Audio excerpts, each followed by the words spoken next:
শালার একটা মোট খ্রিস্টানের খেলা 1600 টাকা দিয়ে জার্সি কিনবো।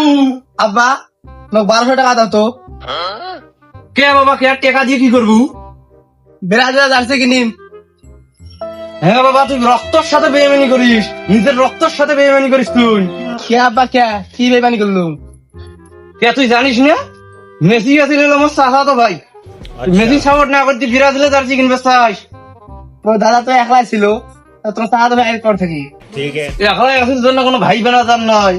তুই এটা কথা কলু মেসির বাপ আর হলো মোর বাপ, আমার দোস্ত আছিল, দোস্ত বাজারেন, সেই জন্য মেসি আর মুই সেই বন্ধু, আমরা আমার ভাই ভাই আমরা, জানিস? এলা তো এগুলা জানো, তা মেসির সাথে তোমার সম্পর্ক কেন কি হইলো? এটা জানিস না আমার এখন ভোতরা গুইয়ের বাগান আছিল, গুইয়ের বাগানত যা মেসি মানে মুই আর মেসি গুইয়া চুরি করি বেচাইলাম। আমার বইল গরু আছিল, গরুর গোবর মেসি আর মুই একসাথে ফেলাইলাম। আজকে মেসি প্লেয়ার হয়েছে জন্য। ও আর কি?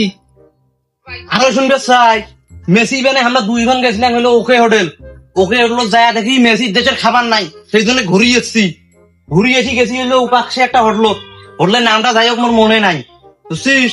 হ্যাঁ দেয় একসাথে বেড়াইলাম। আজকে মেসি প্লেয়ার হয়েছে জন্য তুই কিনলে কিন্তু মেসির জার্সি, মেসির জার্সি না কিনে ব্রাজিলের জার্সি কিনবে চাই। ও এলা তো সব শুনলুম, তার রক্তের সাথে বেমানি করবেন না, এলা টাকা দাও। তা কয় টাকা বাবা লাগবে মেসির জার্সি কিনতে? 1600 টাকা রাখবে আব্বা। শালার একটা মোট খ্রিস্টানের খেলা 1600 টাকা দিয়ে জার্সি কিনবো।